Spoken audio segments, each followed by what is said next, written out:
hasta 200. Pero esta sería la frecuencia cardíaca en donde vamos a encontrar que el gasto cardíaco aumentaría al máximo. Si aumenta más de este parámetro, lejos de aumentar el gasto cardíaco, tendría a disminuir, ¿vale? Ahora, en tu gráfica vemos vean cómo aumenta lo que es la presión de la aurícula derecha hasta 20 milímetros de mercurio. Yo me acuerdo que les había colocado, o les había dicho también que dependiendo de la bibliografía, algunos dicen que es de 28 a 30 milímetros de mercurio, pero vean cuánto es el retorno venoso a partir de 20 milímetros de mercurio. Ahí en la gráfica dice que son 20 litros por minuto. Si ya vemos que en promedio son 5 litros, vean cuánto aumentó lo que es el retorno venoso. ¿Cuántas veces o qué tanta cantidad de sangre va a pasar por ahí? En promedio tenemos una volemia, yo creo que hasta más, ¿no? Se dice que hasta puede aumentar 5 veces, ¿no? Porque hasta ahí tenemos 25. Si en promedio son 5 litros, pues aumentó 4 veces. Algunos libros dicen que hasta puede ser hasta 25 litros. Aumenta 5 veces lo que es el volumen sanguíneo, 5 veces de lo volumen sanguíneo. ¿Sí va quedando claro? Pero vean cuánto aumentó la presión de la aurícula derecha, hasta 20 milímetros de mercurio. Habíamos visto que la presión venosa central es la presión máxima que llega a la aurícula derecha. Y en estado de reposo es entre 4 a 8 milímetros de mercurio. Algunos dicen que puede ser 10, entonces varía mucho, ¿no? En promedio serían 8. Entonces vean cuánto aumenta. Y con 8 milímetros de mercurio, bueno, ahí tendríamos, vamos a decir que 7 milímetros de mercurio. Vean cómo serían 5 litros. ¿Sí va quedando claro? Y ahora, esta cantidad de sangre que tiene en el retorno venoso, pues bueno, ya vimos que hay un montón de mecanismos que va a hacer el corazón para expulsar, ¿no?, la sangre. Entre ellos pues, está la ley de Frank-Stalin, tenemos lo que son los vasoreceptores de baja presión que se encuentran a nivel de la aurícula, tanto en la vena cava superior, vena cava inferior, como propiamente la aurícula derecha. ¿Ok? Bueno, ¿qué más? Ok, profe. Sí. Bueno, aquí nos vamos a detener un poquito para retomar, pues, por si ya se perdieron un poquito. Entonces, el corazón va a actuar como un músculo efector, ¿no?, que va a satisfacer de acuerdo a las necesidades, en este caso, del ejercicio. Y también tiene que, como dijo el profe, se va a producir más cantidad de CO2. Entonces también tiene que retirar estas sustancias de desecho y pues lo primordial es satisfacer de oxígeno pues a los tejidos, ¿no? Para que pues bueno, todo salga de acuerdo. Entonces este gasto cardíaco también va a depender de la masa muscular implicada y de la intensidad del ejercicio, porque bueno, pues como dice el profe, nosotros somos personas normales que bueno, pues podríamos hacer ejercicio, ¿no? Pero pues hay, como le decía, los corredores que son ya olímpicos o los que hacen, se dedican a eso, pues de alto rendimiento. Tienen una intensidad pues más elevada, ¿no? Bueno, ok. Pregunta, ¿aquí hay alguien que practique ejercicio y que tenga competencias, vamos a decir, semiprofesional? ¿Nadie? Ok. Me acuerdo que en algún grupo que tengo hay un chico que juega fútbol americano en la Liga Mayor, en el equipo de Acatlán. Entonces, pues bueno, él sí debe de tener un corazón hipertrofiado o adaptado para esa actividad física que realiza, ¿sí? Ya que, pues bueno, él tiene entrenamientos y debe de tener, pues bueno, si es que aumenta o carga mucho peso, pues sería una hipertrofia concéntrica, es lo que estaría predominando con él, ¿ok? Pero esta hipertrofia no sería tan perjudicial para él porque va de acuerdo a su actividad física. Malo si es que estuviera ingiriendo sustancias que aumentaran esas resistencias periféricas, entonces sí ahí podríamos encontrar que la hipertrofia concéntrica que estaría llevando pues sería perjudicial porque tendría el riesgo de disminuir lo que es la cavidad ventricular y por lo tanto disminuir lo que es el volumen sistólico, ¿vale? Pero bueno, ok, continuamos. Sí, profe. Y bueno, también ahorita que les estaba mencionando un poquito sobre, sobre em, sobre el oxígeno, sobre este abastecimiento, vamos a tener que antes de iniciar el ejercicio se va a producir un aumento anticipado que se llama ascenso anticipatorio y este viene de la ventilación pulmonar, pero este se va a producir principalmente en deportistas entrenados y también que la frecuencia respiratoria máxima alcanza valores de 35 a 45 respiraciones por minuto en personas sedentarias y en personas de alto rendimiento puede alcanzar de 60 a 70 respiraciones por minuto. Okay. Bueno, entonces aquí, en las conclusiones vamos a tener que el proceso contráctil por sí mismo va a reducir temporalmente el flujo sanguíneo muscular debido a que el músculo esquelético contraído comprime los vasos sanguíneos intramusculares. Por tanto, las contracciones musculares tónicas, que habíamos dicho los calambres, pueden provocar fatiga muscular inmediata por la falta de aporte sanguíneo, por la falta de aporte de oxígeno suficiente y de otros nutrientes durante la contracción continuada. También que el flujo sanguíneo de los músculos durante el ejercicio aumenta de forma importante y que una persona normal no entrenada puede aumentar el gasto cardíaco un poco más de 4 veces y el deportista bien entrenado, como ya habíamos dicho y visto en las gráficas, lo puede aumentar unas 6 veces, 5 veces. Bueno, ahora tenemos que la importancia del ejercicio, la importancia del aumento del gasto cardíaco durante el ejercicio. Y bueno, ya en todo esto vimos que se van a producir diversos efectos fisiológicos para que todo esto en conjunto pueda aumentar el gasto cardíaco en proporción al grado de ejercicio. Entonces, la capacidad del sistema circulatorio de proporcionar el aumento del gasto cardíaco necesario para aportar el oxígeno y otros nutrientes hacia los músculos durante el ejercicio es demasiado importante como la fuerza de los propios músculos para establecer este límite de trabajo muscular continuado. Ya sabemos que el gasto cardíaco es la cantidad de sangre que el corazón va a expulsar por minuto. Y ya vimos que tan importante es que con todos estos efectos y principalmente del sistema nervioso central, de ahí deriva el sistema nervioso parasimpático y simpático, va a producir todos estos efectos fisiológicos. Y bueno, aquí tenemos que los corredores de maratón que pueden aumentar su gasto cardíaco al máximo son normalmente estas personas que marcan récords. Ya están entrenados. Y bueno, aquí quise agregar esto, profe, el efecto de las cardiopatías y el envejecimiento del rendimiento deportivo.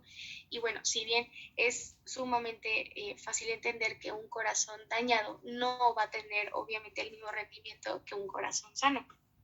Eso pues no es tan difícil ni complicado de entender.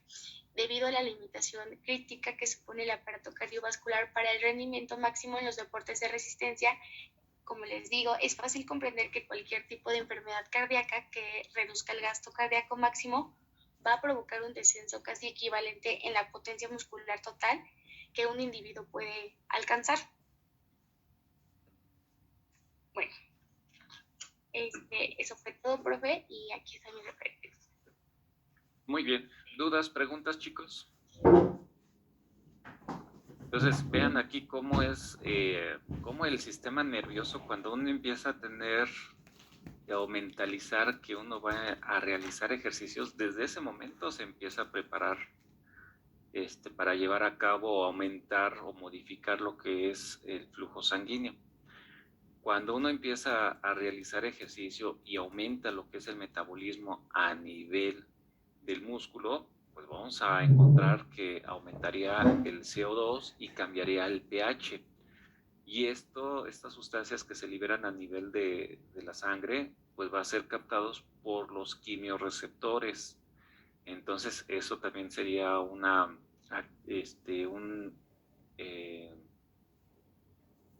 señal que va a ocasionar que aumente lo que es el gasto cardíaco. Y ya vimos que también es muy importante estas sustancias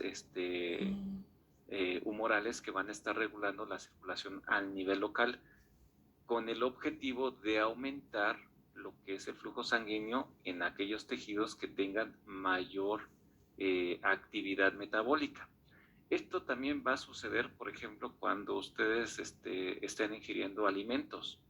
En el músculo, pues no va a haber actividad metabólica, por lo tanto va a disminuir el flujo sanguíneo en el músculo esquelético. Va a haber una vasoconstricción y a nivel de todos los órganos digestivos va a aumentar lo que es el flujo sanguíneo, es decir, ahí va a haber una vasodilatación. ¿Vale? Bueno, ¿dudas, preguntas? No, profe. Bueno, entonces continuamos.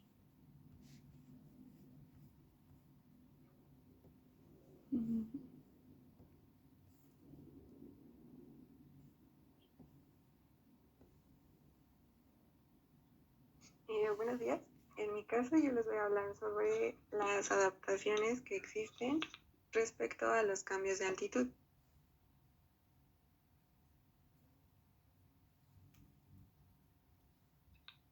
Ok, para comenzar, les quisiera recordar un poquito sobre a qué nos referimos cuando hablamos de suficiencia cardiovascular.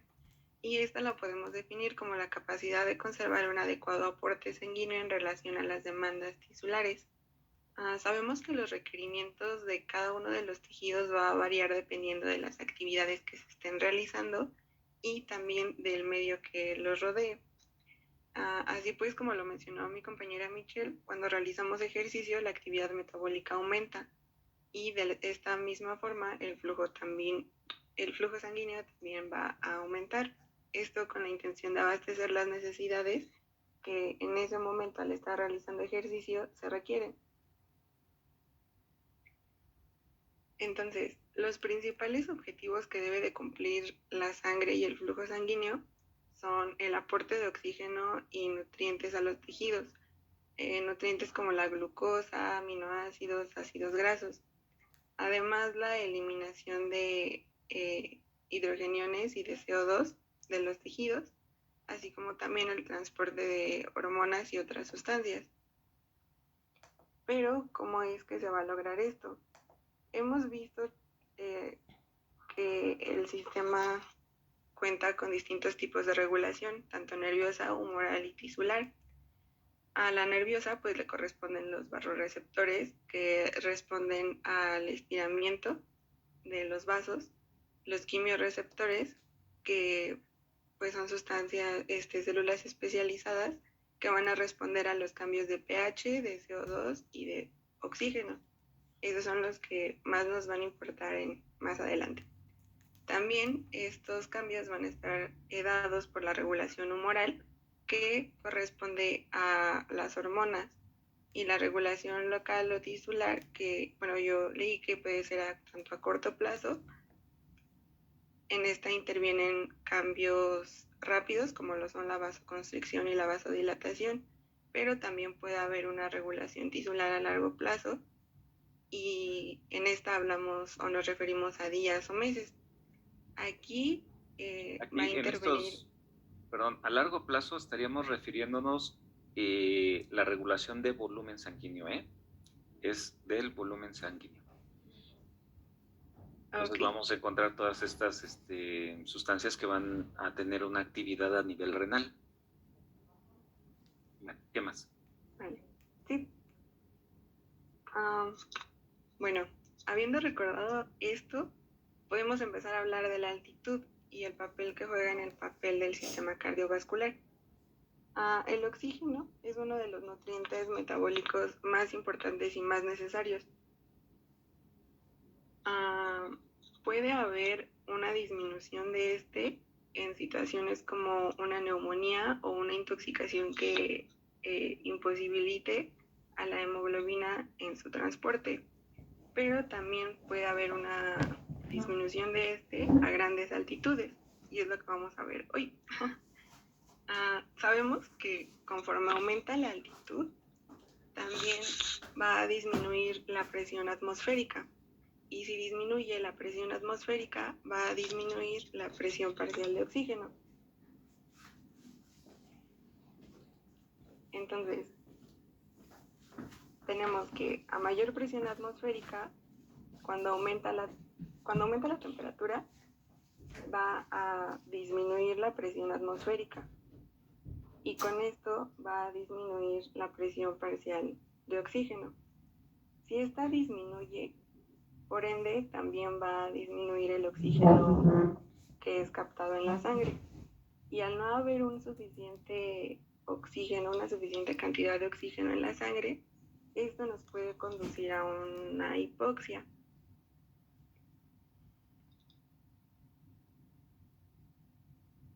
Con esto estamos hablando pues de un cambio en la presión parcial de O2 y los quimiorreceptores van a ser los que respondan a este estímulo. Por lo tanto, van a responder a la disminución de oxígeno en sangre y va a aumentar la actividad simpática. Esto nos va a producir un aumento en la frecuencia cardíaca y gasto cardíaco, así como también va a producir un aumento en la tensión arterial y un estado de taquicardia. Bueno, aquí nada más hay que recordar que los quimiorreceptores se van a encontrar en los cuerpos o un acúmulo de células que le vamos a llamar cuerpos. Y los vamos a encontrar a nivel de la carótida, es decir, serían los cuerpos carotídeos, y también a nivel de la aorta, que serían los cuerpos aórticos. Principalmente estarían en el callado de la aorta. Y habíamos dicho que estos cuerpos aórticos y carotídeos, ya dijiste, son sensibles a las concentraciones de sustancias, por eso se llaman quimiorreceptores. Y esta es oxígeno, CO2 y pH. Pero hay una diferencia entre los aórticos y los carotídeos. Los cuerpos aórticos son sensibles a la concentración de CO2 y de oxígeno. Es decir, que se van a activar cuando disminuye la concentración de oxígeno y cuando aumenta la concentración de dióxido de carbono. Esos son los aórticos. Casi no responden a la cantidad de pH, o sea, a la cantidad de hidrogeniones. Y sin embargo, en los carotídeos se van a activar cuando disminuye lo que es la concentración de CO2 o dióxido de carbono y aumenta el pH. Y no van a responder mucho cuando los cambios de concentración de oxígeno. ¿Vale? Ahora, estos receptores ya habíamos dicho que van a captar el estímulo y lo tienen que llevar a nivel de centro cardio regulador, que es por una vía aferente. ¿Cuál es esta vía aferente? Para empezar a repasar lo que hemos visto anteriormente. ¿Cuál sería la vía aferente? El nervio vago. Principalmente sería el nervio vago. ¿Ok? Y este va a llegar al centro cardioinhibidor. ¿Sí? ¿Y cómo está formado el centro cardioinhibidor? Por el núcleo de tracto solitario, por el núcleo dorsal del vago y el núcleo, ¿cómo se llama este otro núcleo? Ambiguo, núcleo ambiguo. ¿Ok? ¿Sí va quedando claro? Sí. Bueno, entonces, estos estímulos que van a ocasionar o que van a llevar, recuerden que aquí va a haber una actividad, ¿cómo se llama? Bueno, después de esto, una vez que llega ese estímulo, lo que va a hacer el sistema, va a tener un efecto por vía simpática. Es decir, que va a haber una liberación de lo que es la noradrenalina para aumentar lo que es la frecuencia cardíaca, o va a estimular lo que son los receptores beta 1, y vamos a tener como respuesta aumento de la frecuencia cardíaca y aumento de la fuerza de contracción. Y esto va a hacer que aumente el gasto cardíaco, teniendo un aumento de la tensión arterial, como es lo que vemos con su compañera, o lo que nos está poniendo a nivel, su compañera. Pero esto es a nivel del corazón. también vamos a encontrar que va a haber una respuesta a nivel periférica, sobre todo a nivel pulmonar, ¿sí? A nivel pulmonar tendría que aumentar lo que es el flujo sanguíneo para que se capte mayor cantidad de oxígeno. Y vean ahí lo que tendríamos sería una vasoconstricción para que aumente el flujo sanguíneo aumentando lo que es la presión pulmonar. ¿Ok? ¿Y cómo va a haber esa vasoconstricción? Pues va a haber se va a ocasionar por la liberación de endotelina 1 y lo que es la adenosina. ¿Vale? Bueno, ¿qué más? Bueno, aquí podemos presentar o podemos ver lo que se llama el mal de las alturas agudo y esta enfermedad puede presentarse tanto ahora en las que ascendemos, tanto como días después del descenso. Entonces, esta está caracterizada, también se le llama mal de la montaña. Y ahora que los lleve el doctor Benny a la montaña, les puede pasar esto. Bueno, no sé si vayan a subir mucho o vayamos a subir mucho, todavía no sabemos, ¿vale? Pero vean, esto es lo que les va a suceder. Sobre todo si no tienen esa adaptación, se van a cansar muy rápido porque la concentración de oxígeno no es mucho. ¿Vale? Bueno, aquí se presentan dos acontecimientos importantes que son el edema cerebral agudo y el edema pulmonar agudo. En cuanto al edema cerebral agudo, ¿qué ocurre? Este se va a deber a una vasodilatación local. Esto con la intención de aumentar el flujo sanguíneo hacia los capilares en el cerebro, porque ya dijimos que se va a priorizar los órganos pues más importantes. Y el aumento en el flujo va a producir un aumento en la presión capilar y este aumento puede producir una fuga en el líquido hacia los tejidos cerebrales, produciendo el edema. En cuanto al edema pulmonar agudo, ya nos mencionó el doctor que va a haber una vasoconstricción debido a la endotelina 1. Esto primordialmente en los vasos pulmonares para permitir el flujo sanguíneo hacia zonas no tan bien ventiladas en el pulmón. Esta vasoconstricción puede causar un edema pulmonar debido a que el flujo se va a desviar cada vez menos hacia los vasos pulmonares que no están constriñidos.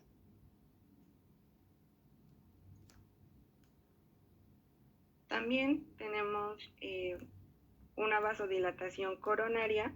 Esta va a estar mediada por la adenosina 1.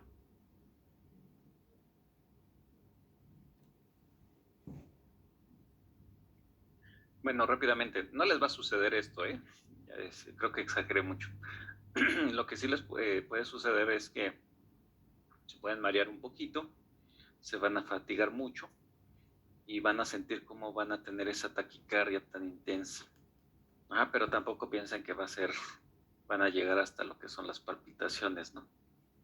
Sí, bueno, también depende mucho de la altitud. Exactamente. Sí, Benny. Sí, Benny. No te escuchamos. Lo que pasa es que se alcanzan más de los 4.000 metros de altura. Perdón, Benny, se cortó, no te escuchamos lo que al inicio. Si nos los puedes repetir nuevamente.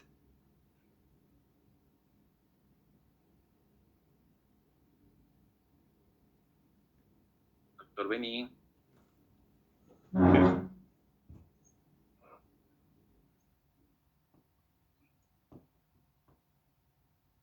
¿Sí se escucha, chicos? ¿Sí lo escucharon? Yo no. No, profe. No se escucha. No, doctor. No se escuchó, Benny. A ver si nos los puedes repetir. Bueno, sí escuchamos algo de lo que había comentado que depende de la altura, ¿no? Y sí, efectivamente, a grandes alturas hay menor concentración de oxígeno y sí puede suceder lo que es la mal de la montaña. Pero bueno, no sé a qué altura vayamos a ir en cuanto a la montaña o a donde se vaya a ir, pero sí hay una disminución de lo que es el oxígeno. No tanto, pero bueno.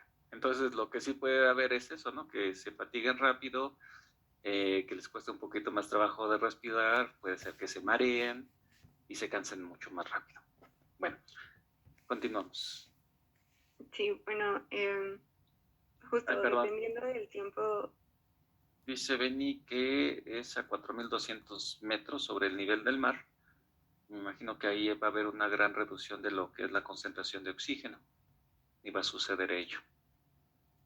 Bueno, muy bien. Continuamos. Gracias.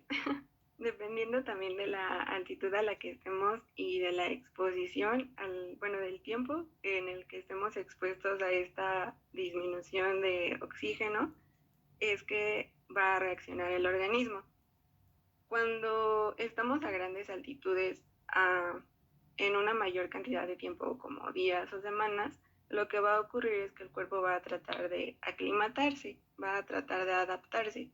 Y los acontecimientos principales que se van a dar en esta aclimatación va a ser uno, el aumento de la ventilación pulmonar, dos, el aumento en el número de eritrocitos, a esta se le va a llamar policitemia secundaria, va a estar dada por la secreción de eritropoyetina, que va a aumentar la cantidad de eritrocitos en la circulación, y esto va a incrementar la viscosidad y por ende va a disminuir el retorno venoso. Otra adaptación que se va a dar va a ser el aumento de la capacidad de la difusión pulmonar, y esta va a estar dada por un aumento en el volumen de la sangre capilar pulmonar, que esta va a expandir la superficie de intercambio y bueno, va a expandir los capilares, con lo que va a aumentar el área superficial para el intercambio. También va a aumentar la vascularización de tejidos periféricos, y con esta nos referimos a un aumento al gasto cardíaco que puede incrementar hasta el 30%, y también hablamos sobre la angiogenia. Y en esta va a estar dada un aumento en la capilaridad tisular.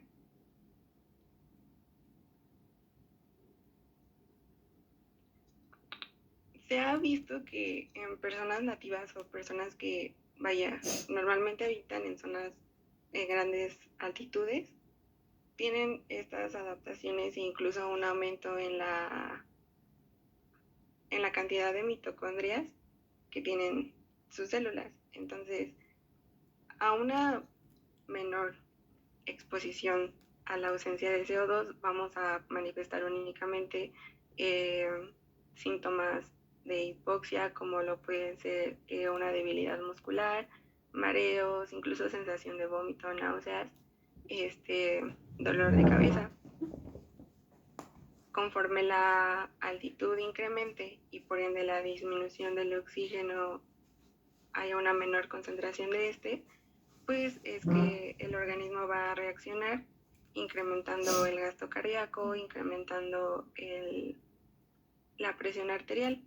En el caso del corazón va a haber una vasodilatación, en los pulmones va a haber una vasoconstricción, y en el cerebro igual va a haber una vasodilatación.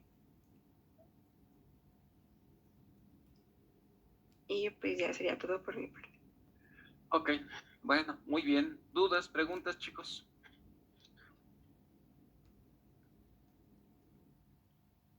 ¿Dudas, preguntas? No, profe. No. Muy bien, entonces continuamos.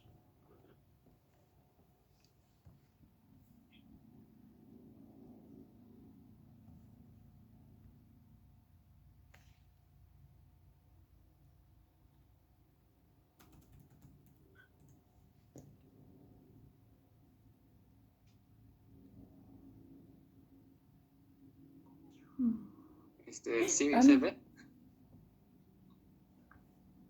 Sí, ya se ve.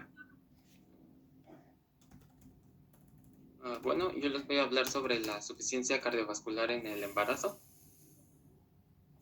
Y lo primero que se debe saber es que en el último mes del embarazo, hacia la semana número 27, la circulación materna es de 625 mililitros de sangre por minuto. Esto va a condicionar a un aumento del gasto cardíaco entre un 30 y un 40% por encima de sus valores normales. El volumen de sangre de la madre antes del final del embarazo es de alrededor del 30% mayor de lo normal. La causa de este aumento de la volemia se debe en parte a cambios hormonales debido a la alta producción de aldosterona y los estrógenos, cuya producción se ve incrementada durante el embarazo. Y además se produce una retención de líquidos de mecanismo renal. Además de esto, la médula ósea va a exagerar su actividad y va a producir eritrocitos adicionales, esto para adaptarse al mayor volumen de líquido. Por lo tanto, cuando se llega el momento del parto, la madre tendrá de 1 a 2 litros extra de sangre en su circulación, como se puede observar en la gráfica. Y esta cantidad de sangre extra se considera que es un salvaguarda para la madre, ya que en el momento del parto pues pierde una cantidad un poco considerable de sangre.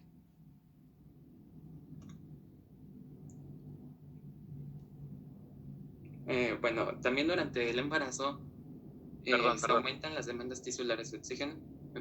Rápidamente, aquí por lo tanto el principal cambio que va a condicionar la adaptación del sistema cardiovascular en el embarazo va a ser el aumento del volumen sanguíneo. ¿Sí quedó claro? Ese es el principal factor que va a modificar al sistema cardiovascular o que se tenga que adaptar a este aumento del volumen sanguíneo. Y el volumen sanguíneo es necesario porque va a haber un desarrollo de un nuevo ser, en este caso lo que es el embrión. Este va a requerir la cantidad de sangre y que la madre le aporte los nutrientes suficientes para que haya ese desarrollo, ¿vale? Además de que se van a producir sustancias que van a modificar o que van a actuar directamente sobre los vasos sanguíneos, producto de la placenta o del embarazo, y sobre a nivel renal. Para esto, pues bueno, en conclusión, el volumen sanguíneo va a hacer que haya modificaciones a nivel del corazón o sistema cardiovascular. Bueno, ¿qué más? Bueno, durante el embarazo también aumentan las demandas tisulares de oxígeno que son impuestas por el propio embarazo y por el aumento del gasto cardíaco y por la vasodilatación periférica que, como ya se mencionó, es producto de la aldosterona y de los estrógenos producidos en exceso. Otro factor que afecta el embarazo es la presión venosa. Esta se va a encontrar elevada en las extremidades inferiores y se debe debido a que se da un impedimento mecánico en el flujo sanguíneo de la vena cava inferior debido a su compresión, y su compresión se da debido al desplazamiento que ejerce el útero ocupado sobre los componentes anatómicos. Esto quiere decir que desplaza pues principalmente las vísceras, lo que provoca una constricción de la vena cava inferior. Pues debido al mayor volumen circulante durante el embarazo, el retorno venoso va a aumentar y como consecuencia va a aumentar el volumen diastólico ventricular y se da un aumento de la precarga. Esto está ligado a la ley de Frank-Starling, ya que dice que a mayor contracción se va a expulsar una mayor cantidad de sangre. También, como ya se ha señalado, los estrógenos y la prolactina son capaces de inducir la relajación de la fibra muscular lisa de los vasos sanguíneos, y esto va a condicionar una disminución de las resistencias periféricas. Esto va a propiciar que se aumente la efectividad del corazón como bomba y pueda expulsar y se pueda facilitar la expulsión del volumen sanguíneo.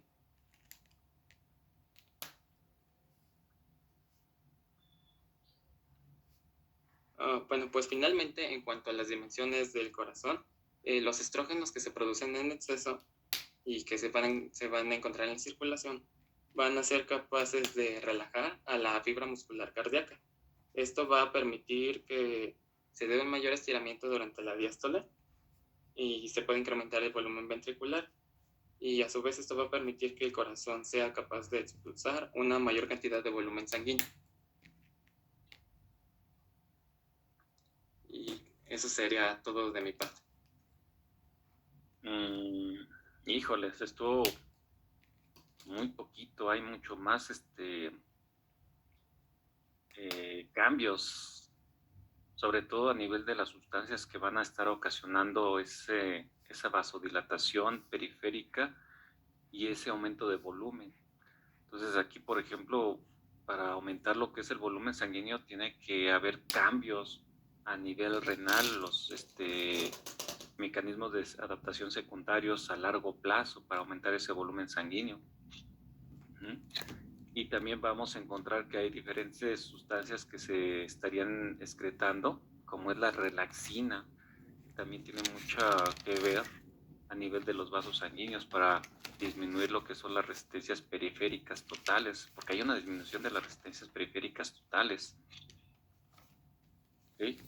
Y cuando hay un efecto contrario a esa disminución de las resistencias periféricas totales y hay una vasoconstricción, es cuando se presenta el problema de preeclampsia-eclampsia. ¿Sí? Y para que haya este aumento de las resistencias periféricas totales es porque hay una disminución del volumen sanguíneo. Entonces, muy interesante esto de las adaptaciones de lo que es el embarazo. Y quedó muy incompleto, Luis. Te faltó investigar más.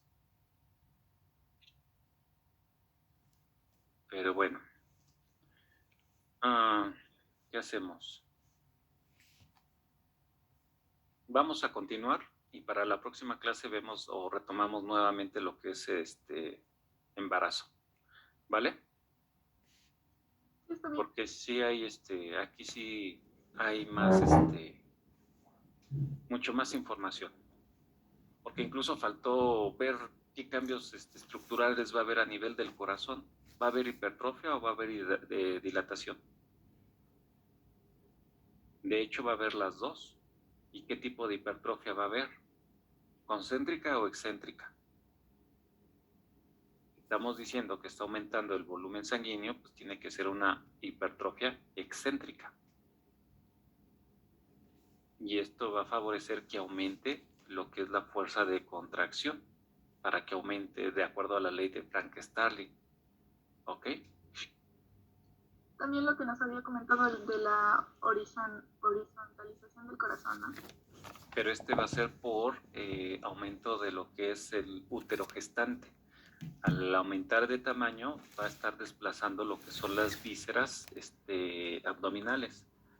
Y dentro de ese desplazamiento de las vísceras abdominales el diafragma tiende a subir. Y esto va a hacer que se horizontalice más lo que es el corazón. Y esto va a traer como consecuencia como en el estudio del electrocardiograma que el eje eléctrico se modifique y se vaya a lo que es al cuadrante superior derecho. Es decir, puede llegar hasta el eje eléctrico hasta menos 30 grados. Ajá. Que sería el parámetro normal para lo que es las embarazadas. Bueno, entonces lo retomamos para la próxima clase, que sería en la última semana, ¿vale? Bueno, continuamos entonces.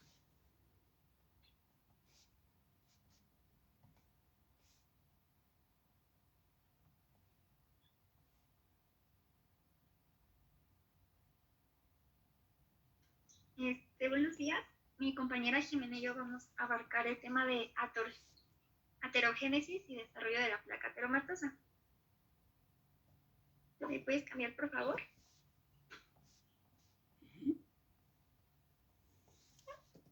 Uy. Ay, no puedo.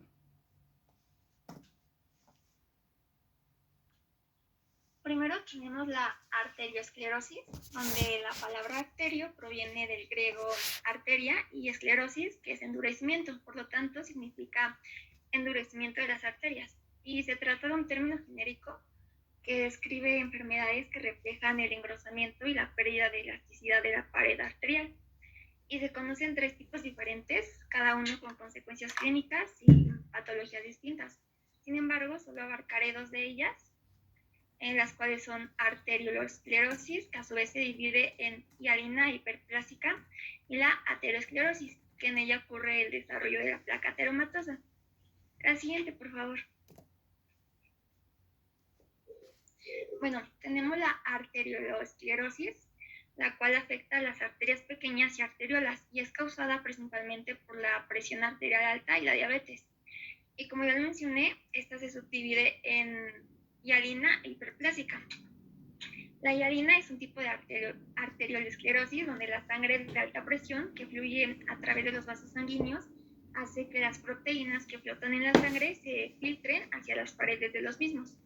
Y en unas horas estas paredes comenzarán a acumular muchas de estas proteínas, haciendo que los vasos sean más rígidos.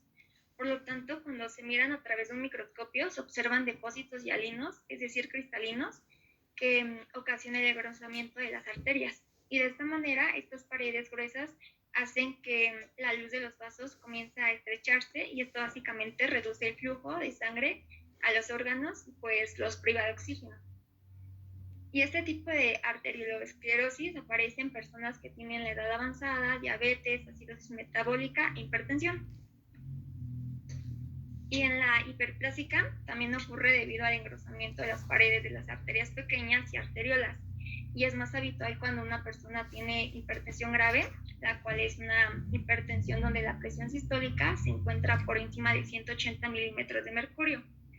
Y en este caso, los vasos sanguíneos compensan esta presión arterial alta al agregar capas adicionales de músculo liso y membrana basal a la pared del vaso sanguíneo, lo que lo fortalece. Por lo tanto, a ver, Geraldine, esto que nos estás diciendo trata de explicándonos o trata de explicarlo de acuerdo a la ley de Laplace.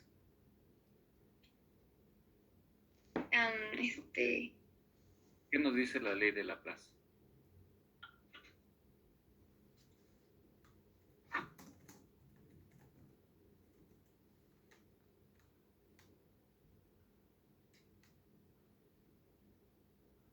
Bueno, esta dice que va a haber una relación de presiones a ambos lados del vaso.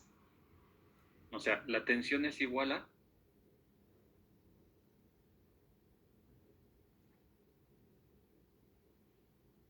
la tensión transmural entre el grosor de la pared. ¿Ok? Entonces, si nosotros vamos a encontrar que está aumentada la presión, ¿cuál presión estaría aumentada? ¿La parietal? No. La presión transmural está aumentada. ¿Cómo sacamos la presión transmural? Es la diferencia entre la presión interior y la exterior del vaso. Perfecto. ¿Y cuál predomina? ¿La presión interna del vaso o la presión externa? La interna. La interna, porque habíamos dicho que la presión externa pues, prácticamente es de 0. Entonces, la presión interna está dada principalmente por la presión sanguínea, ¿sí? Y esta es la fuerza que va a ejercer la sangre sobre las paredes de los vasos. Y habíamos dicho que debe de ser proporcional a lo que es la presión parietal, porque si aumenta la presión interna, el riesgo que va a correr es romper los vasos sanguíneos. Y esta presión parietal depende del grosor de la pared, depende de los elementos que se encuentran en la pared, que habíamos dicho que vamos a encontrar una tensión activa y una tensión pasiva. ¿Sí se acuerdan? En cuanto a los elementos de la pared vascular, ¿cuáles serían los elementos que van a dar una tensión activa? La contracción de la musculatura lisa. El músculo liso. Y una tensión pasiva. Las fibras de colágeno y las fibras de colágeno. Entonces, si se dan cuenta, aquí no va a aumentar lo que es la tensión activa, no va a aumentar lo que es mucho lo que son las células de músculo liso o poco, ¿vale? Pero lo que sí va a aumentar más sería la tensión pasiva, va a aumentar el número de células de colágeno principalmente. Al aumentar lo que son las células de colágeno hace que se vuelvan más rígidas las paredes vasculares. ¿Sí va quedando claro? Y si hubiera un aumento de las fibras elásticas, pues bueno, esto le daría la propiedad de elasticidad, pero no ocurre esto. Sí aumenta lo que son las células de músculo liso. Ajá. Pero lo que más va a aumentar serían las células de, las fibras de colágeno, haciendo que las paredes sean menos distensibles, van a perder esa propiedad, se van a engrosar, pero no se van a distender. Entonces va a perder esa propiedad, lo que son los vasos sanguíneos, por lo tanto, va a aumentar la presión arterial. ¿Sí va quedando claro? Sí, profe. Ok. Recuerden, hay que retomar lo que hemos visto y hay que tratarlo de entender en este caso cómo se va a estar dando, ¿no? Todo lo que hemos visto, si se dan cuenta, nos sirve para poder entender mejor estos temas. Bueno, ¿qué más? Bueno, si lo miramos en el microscopio, pues se logran ver los anillos del músculo liso con una luz pequeña y pues se dice que tiene el parecido a las capas de cebolla. La siguiente, por favor. Bueno, después tenemos la ateroesclerosis, que es un término derivado de la palabra griega utilizada para grumo y endurecimiento, y se caracteriza por la presencia de lesiones en la íntima de las arterias medianas y grandes. Estas lesiones se denominan ateromas o placas ateromatosas, que son formadas por un núcleo lipídico grumoso y blando, principalmente colesterol, cubierto por una cápsula fibrosa que más adelante mi compañera les explicará. Y es importante saber que estas placas pueden obstruir la luz vascular y son propensas a la rotura, lo que provoca la trombosis de la arteria y también debilitan la capa media subyacente, lo que en ocasiones da lugar a la formación de un aneurisma. La siguiente, por favor. Y bueno, por lo tanto, el proceso de formación de las placas ateromatosas se le conoce como aterogénesis. Y ya solo para recordar bien estas palabras y evitar confundirlas, solo hay que recordar que esclerosis significa literalmente endurecimiento de las arterias y describe enfermedades donde las arterias se vuelven más gruesas, más rígidas y menos elásticas. Y arterioloesclerosis, que específicamente se refiere al endurecimiento de las arteriolas, y ateroesclerosis, que describe la acumulación de placas ateromatosas en arterias grandes y medianas.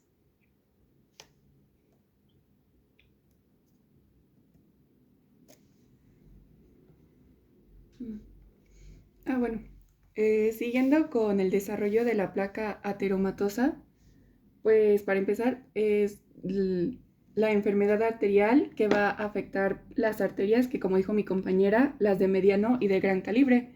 Y estas van a afectar, bueno, se va a caracterizar porque empieza en la capa íntima una acumulación de pues material lipídico, de macrófagos y de células de músculo liso, que más adelante lo voy a explicar.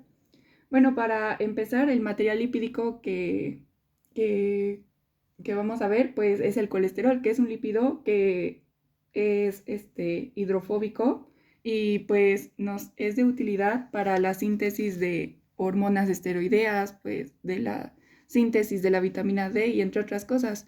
Y como dije, el colesterol es hidrofóbico, es decir, que no puede ser insoluble en el agua, es insoluble al agua. Entonces, para transportarse por la sangre, pues va a necesitar de otra sustancia que le ayude a transportarse. En este caso va a ser las lipoproteínas. Este va a ser su medio de transporte por el organismo. Para los lípidos en general, como sería el colesterol, los triglicéridos y fosfolípidos, pero en este caso vamos a enfocarnos en el colesterol. Y pues existen 4 tipos de lipoproteínas y estas pues presentan como diferencias en cuanto a su tamaño, a su densidad y a los lípidos que van a llevar. Las que vamos a ver nada más van a ser pues la HDL, la High Density Lipoprotein, y la LDL, la Low Density Lipoprotein, es decir, la de alta densidad y la de baja densidad. Y estas son las que pues nos indican más o menos como cuando nos dicen el colesterol bueno y el colesterol malo. La del colesterol bueno sería la HDL, que en el momento en que se une con el colesterol, esta la va a transportar y la va a llevar de los tejidos hacia el hígado para su eliminación. Es decir, como que la saca del cuerpo y por eso la consideran buena. Pero en este caso vamos a enfocarnos en la LDL, que en el momento en que se une al colesterol, esta la va a llevar del hígado hacia los tejidos. Y bueno,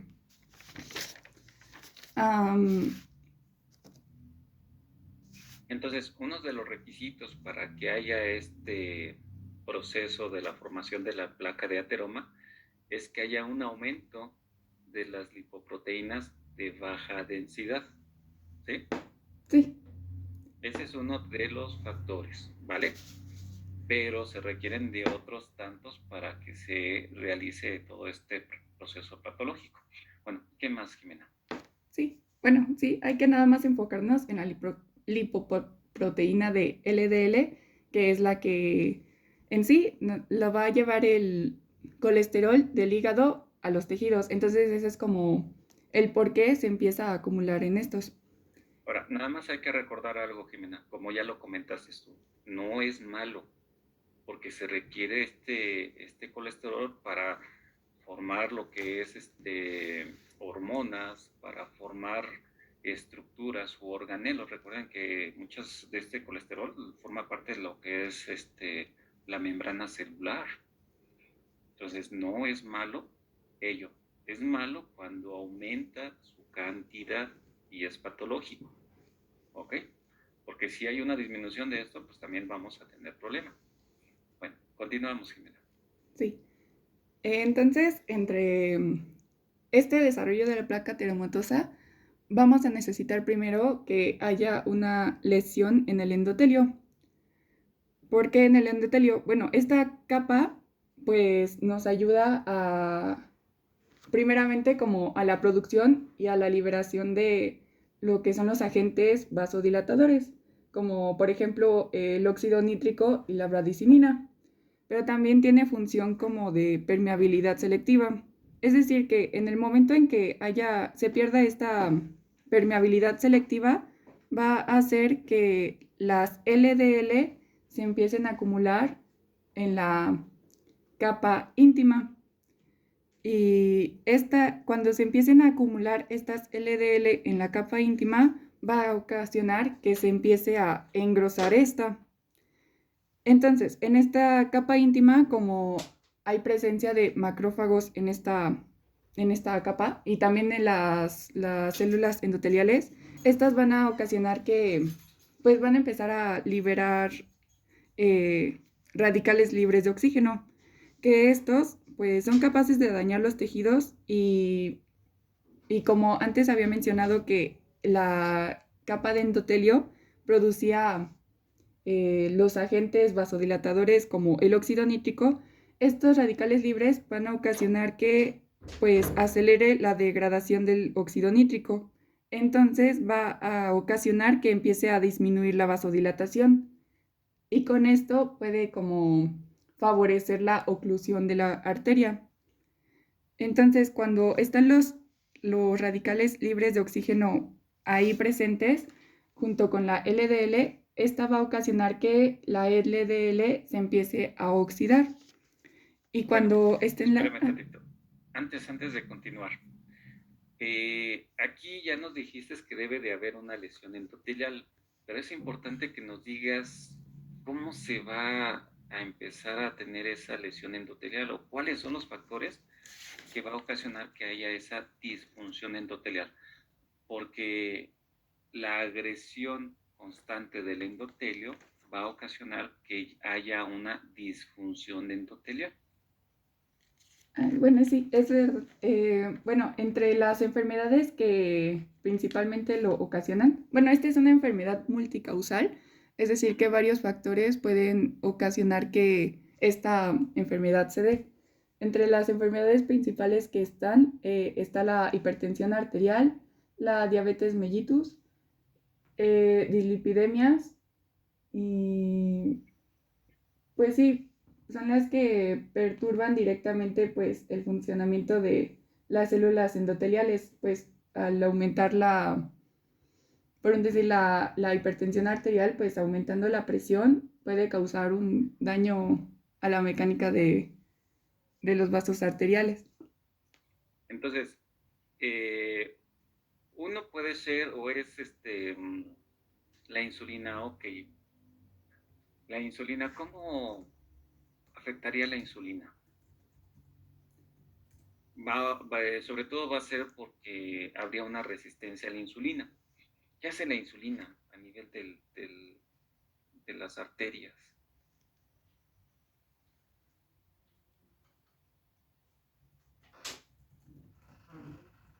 Um, A ver, quien le tocó exponer esto de la insulina, sí hubo, ¿verdad?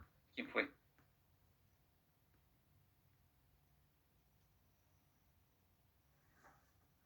bueno, es que entiendo que cuando hay demasiada insulina, pues las arterias empiezan como a responder a esta, ¿no? Como,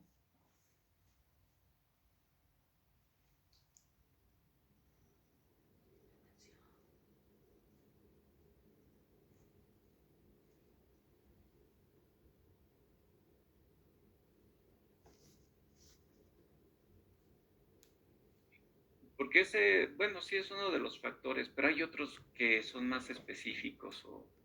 Por ejemplo, el estrés. ¿Cómo ocasionaría el estrés esta lesión a nivel del endotelio?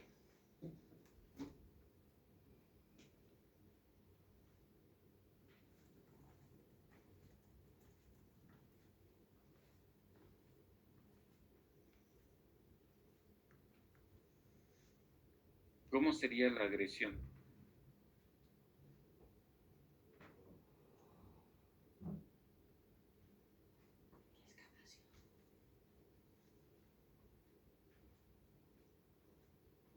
Que estaría dada principalmente por un aumento de la presión arterial o de la presión sanguínea. La liberación constantemente o la activación del efecto simpático, pues va a hacer que el corazón lata con mayor fuerza, que haya un aumento de la fuerza de contracción, por lo tanto, haya un aumento del volumen sanguíneo. Esto va a equivaler a un aumento de lo que es la presión arterial. Ajá. Este aumento de la presión arterial de la sangre, ¿qué le va a hacer al endotelio? pues, Por ahí no sé si lo leíste, lo que es la fuerza de cizallamiento. no, no lo leí eso, pero leí que la misma presión ocasiona que como un daño a la mecánica del endotelio. No tanto a la mecánica del endotelio, sino esa presión en forma mecánica, que eso es lo del cizallamiento, va a comprimir las células endoteliales, las va a apachurrar. Y ese apachurramiento, hazle cuenta que es una lesión. Es como si hubiera un golpe, ¿ok? Pero va a ser constante. Entonces, ya vimos que cuando hay una estimulación de este tipo en el endotelio, ¿qué se va a liberar? Cuando se da a los radicales libres de oxígeno. No, No. sustancias que ya vimos. Las ¿Serán químicas. sustancias vasodilatadoras o vasoconstrictoras? Vasoconstrictoras. Perfecto, ¿como cuál?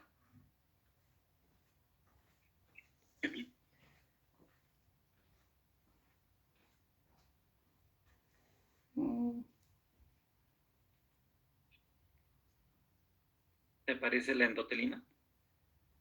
Espera. La endotelina 1. Ok. Y como está surgiendo un daño a nivel endotelio, ¿qué más va a haber? ¿Qué se va a liberar?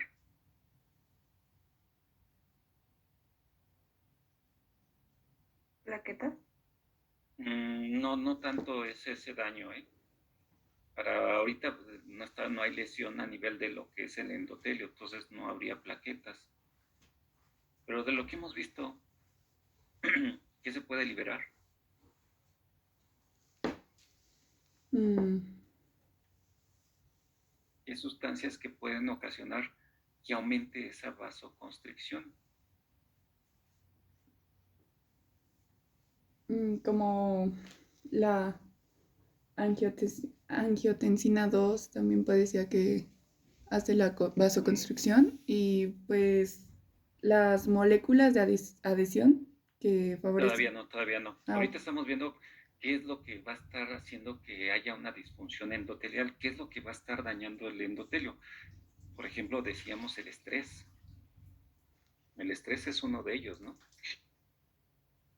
Nada más por aumentar la presión arterial, ese aumento de la presión arterial va a empezar a ocasionar una lesión endotelial.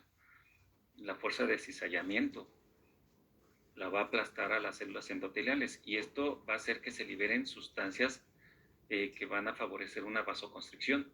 Y entre ellos está la endotelina, pero ¿te parecen las prostaglandinas? Ya me dijiste lo que es la angiotensina 2. ¿Iba quedando claro? Y al aumentar lo que es esa vasoconstricción, ¿qué va a aumentar a nivel del sistema vascular? La presión, Va a aumentar las resistencias periféricas y por lo tanto va a aumentar la presión. presión. Entonces, a mayor presión, mayor fuerza de cizallamiento a nivel del endotelio, va a haber mayor daño o mayor vasoconstricción. ¿Sí va quedando claro? Sí. Entonces, eso es parte de lo que es la disfunción endotelial o lo que va a causar, pero no es lo único, también tenemos o puede haber lo que son bacterias que pueden ocasionar este daño endotelial. ¿Leíste cuáles serían las bacterias que pueden ocasionar? Bueno, vi que la clamidia pneumoniae Ok, eso. no se encuentra así normalmente pues en las arterias, pero sí podría haber una infección, pero bueno, leí que era como cuando ya estaba la rotura de la placa de ateroma. Ok, entonces, no nada más es la presión, que es lo más común, ¿eh? Esto es lo que hace el estrés. Ajá, y pues bueno, sabemos que el estrés es un factor principal para que se empiece a formar la placa de ateroma, ¿no? Por eso la presión arterial es un factor muy importante para que haya procesos coronarios, para que se forma la placa de ateroma, ¿ok? Puede haber infecciones, ya dijiste, es un agente que se relaciona también mucho con ello. Ajá. ¿Qué otros agentes pueden ocasionar este aumento de la presión? El herpes y el citomegalovirus. Y es más común lo que es el citomegalovirus, ¿no? Ajá, ya vimos, infecciones bacterianas, infecciones virales y el estrés. ¿Qué otro factor puede ocasionar esta alteración en la presión sanguínea? Los trastornos hemodinámicos. Vámonos como fuente u origen para que aumente la presión arterial. ¿Te parece, por ejemplo, alimentos? ¿Cómo qué podría ser que puedan aumentar lo que es la presión arterial y que puede ser un factor? Alto consumo de sal. Ok, ese sería en cuanto al volumen, perfecto. El estar ingiriendo lo que es sal va a hacer que aumente lo que es el volumen sanguíneo. Por lo tanto, al aumentar el volumen sanguíneo, pues también estaría aumentando la presión arterial. Ok, muy bien. ¿Qué más? Pues alimentos como carne roja o otros que presenten demasiado colesterol. Eso se estaría más en cuanto a la cantidad de lo que es colesterol de baja densidad, que ahorita vamos a ver qué pasa con ello, ¿no? Por ejemplo, el tabaco, la nicotina, también va a ocasionar que haya un aumento de las resistencias periféricas, por lo tanto también va a favorecer la excreción de sustancias vasoconstrictoras. Entonces, si se dan cuenta, el haber un aumento de la resistencia, todos aquellos sustancias, productos que ocasionen un aumento de las resistencias periféricas, hace que aumente la presión arterial. Y esa presión arterial va a aplastar, vamos a llamarlo así, va a aplastar las células endoteliales, lo que va a hacer es que aumente más sustancias proinflamatorias que van a ocasionar mayor vasoconstricción. ¿Ok? Entonces ahí ya empezamos a tener esta disfunción endotelial. Ahora, estos procesos inflamatorios ahora sí van a hacer que haya una actividad de los leucocitos, principalmente. Ajá. Y de entre ellos serían, bueno, ahorita vamos a ver qué más sucede. Los macrófagos serían principalmente, pero antes de ello ya va a haber algunos receptores que van a hacer que atraigan lo que son las lipoproteínas de alta densidad por esta lesión endotelial. Pero bueno, vamos a continuar. ¿Hasta aquí quedó claro cómo es que se empieza a lesionar el endotelio?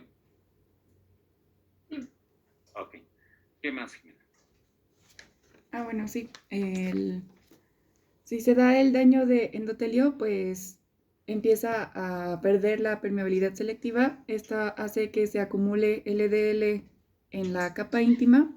Esto hace que empiece a engrosarse esta capa íntima y en esta capa íntima, como ya cuando empieza a engrosarse, ya había presencia de las células endoteliales y también va a empezar a haber presencia de macrófagos. Estos van a empezar la producción local de radicales libres de oxígeno. Estos radicales libres de oxígeno van a ser capaces de dañar los tejidos y también estos van a acelerar pues la degradación de los vasodilatadores y van a empezar a disminuir la actividad vasodilatadora. Entonces estos radicales libres de oxígeno van a oxidar las LDL. Entonces, esta LDL va a ser fagocitada por los macrófagos. Cuando estas sean fagocitadas, van a empezar a estimular la liberación de factores quimiotácticos, ¿sí? Como son los factores de crecimiento, por ejemplo, los factores de crecimiento de plaquetas o de fibroblastos, las citocinas o quimiosinas, por ejemplo, las interleucinas 1, pues para favorecer la inflamación. Y con estos factores liberados van a potenciar la recolección de monocitos para que estos, como estaban los monocitos en la sangre, para que estos a su vez vayan de nuevo a la capa íntima, se transformen en macrófagos y estos empiecen a fagocitar de nuevo las LDL. Y entonces, como los macrófagos en su estructura, pues presentan como los receptores que podrían ser los receptores normales de LDL, que estos no van a ser tanto de utilidad porque van a tener como un límite. Entonces, cuando el macrófago empiece a tener mucho LDL en su interior, van a empezar a inactivarse. En este caso, los macrófagos van a utilizar los receptores scavenger. Estos no van a tener un límite y cuanto más haya presencia del LDL, más los macrófagos van a captarlo. En este punto van a empezar a saturarse los macrófagos y van a pasar a llamarse lo que son las células espumosas. Que estas células espumosas son las que van a generar lo que se llama la estría grasa, que pues va a ser como la lesión inicial de esta placa ateromatosa. Esta se presenta como desde los primeros años, como desde los 10 años ya empieza como a presentarse esta estría grasa. estas no van a generar como un trastorno en el flujo porque son aún muy pequeñas. Son como unos puntos planos color amarillo que con el tiempo van a empezar a alargarse como a 1 centímetro de largo. Y pues en sí esta estría grasa está compuesta de esos macrófagos que empezaban a digerir la LDL y están llenos y pues nada más. Entonces, como las LDL antes empezaban como a estimular la liberación de factores de crecimiento de plaquetas o de fibroblastos, estos factores de crecimiento van a inducir que haya una proliferación de las células musculares lisas. Estas células musculares lisas estaban en la parte de la capa media del vaso sanguíneo y estas van a ocasionar como un cambio en su estructura porque van a empezar a secretar tejido conectivo y van a formar como la cubierta fibrosa que va a ser la cubierta para la placa de ateroma. Esta pues cubierta va a ser el tejido conectivo fibroso y estas van a seguir captando la LDL en su interior y pues en sí esta placa ateromatosa está compuesta de eso, de células espumosas, de células de músculo liso y de tejido conectivo fibroso.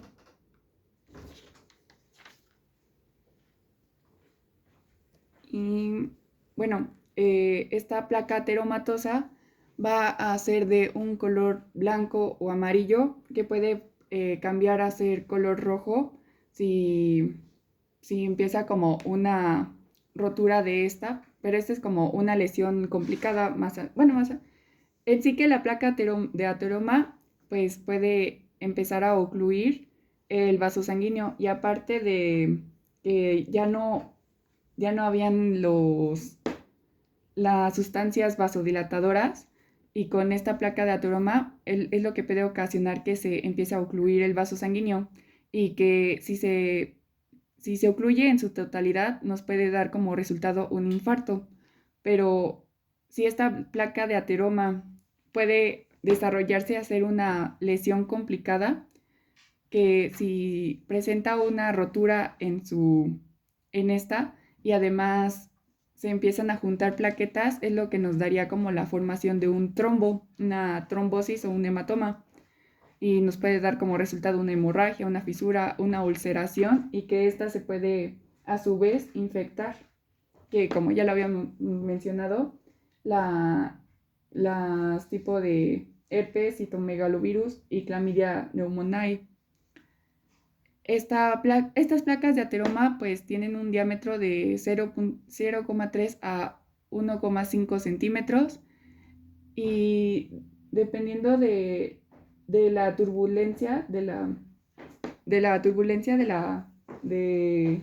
hemodinamia, estas placas de ateroma se suelen localizar en las regiones de bifurcación.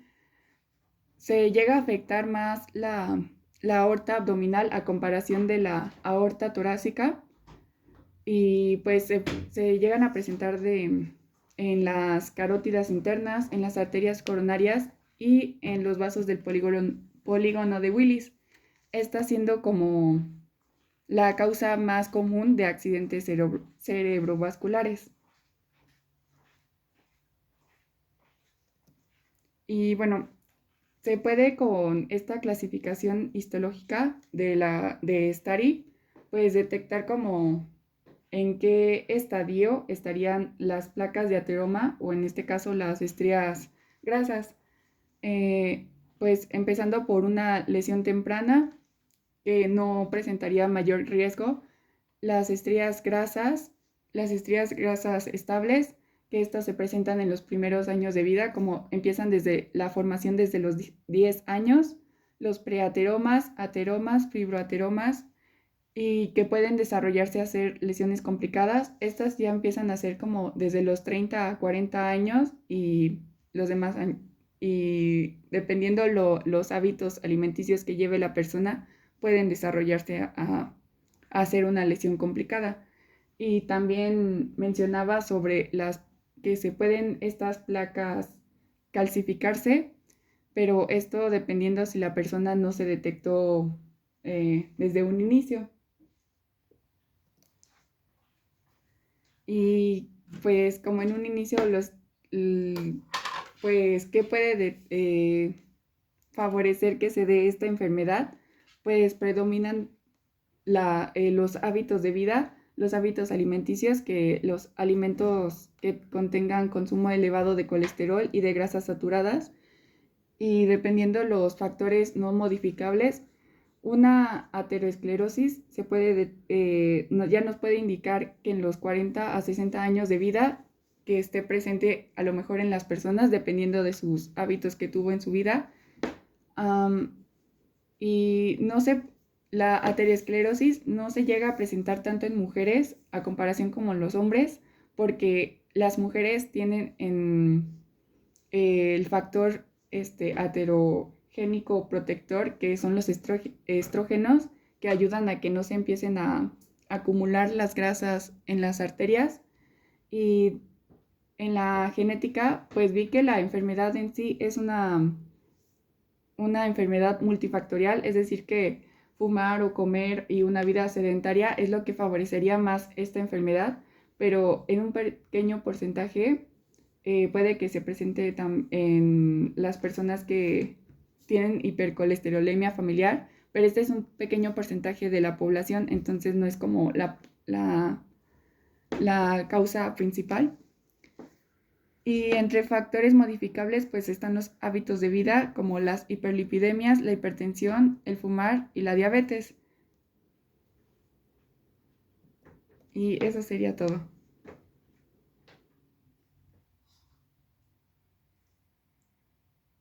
Ok. Vamos a regresarnos en los pasos de cómo se estaría formando la placa de ateroma. Aquí. Bueno, ya dijimos los elementos que van a ocasionar una disfunción endotelial. Aquí es muy importante que se entienda, ¿ok? Que vamos a encontrar por esa lesión o ese fuerza de cizallamiento a nivel del endotelio, se liberan sustancias que van a favorecer la vasoconstricción. Y esto va a ser un círculo vicioso, aumentando lo que es la presión arterial y mayor lesión endotelial. ¿Hasta aquí va quedando claro?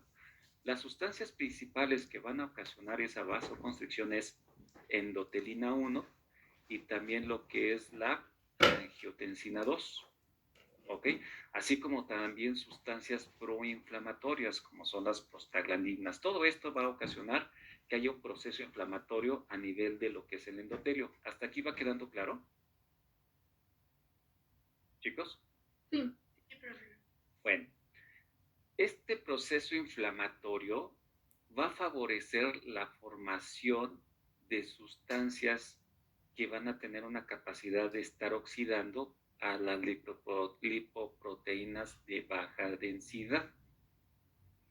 ¿Sí? Entonces aquí ya tenemos el factor de la acumulación de lipoproteínas de baja densidad, pero para que ocasionen este daño o para que favorezca la formación de la placa de ateroma, necesitan ser oxidadas. Entonces necesita haber sustancias que vayan a oxidar estas lipoproteínas de baja densidad. ¿Hasta aquí quedó claro?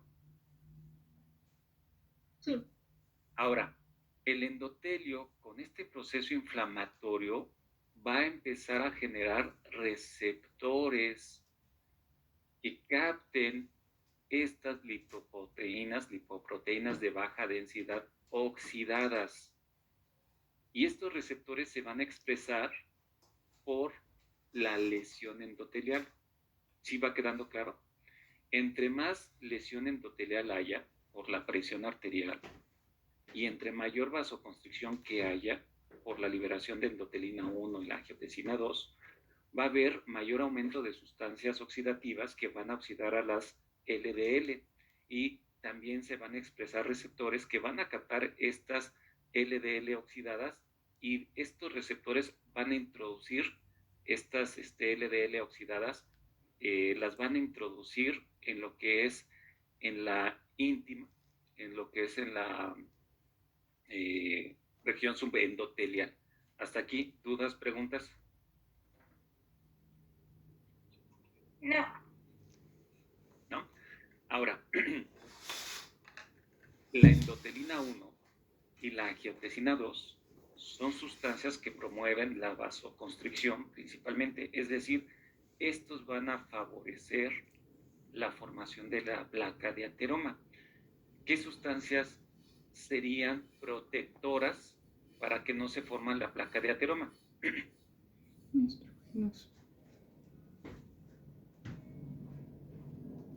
¿Eh? Bueno. Hey, ¿qué pasó? Que tendrían la función como para proteger de la formación de la placa de ateroma. ¿No serían los macrófagos? No son los macrófagos. Y estamos diciendo que las sustancias que favorecen el aumento de las resistencias periféricas y por lo tanto la presión arterial son los que van a ocasionar esa lesión endotelial. ¿Cuáles serían las sustancias que protegerían? Los vasodilatadores. Perfecto, los vasodilatadores, ¿cuáles serían?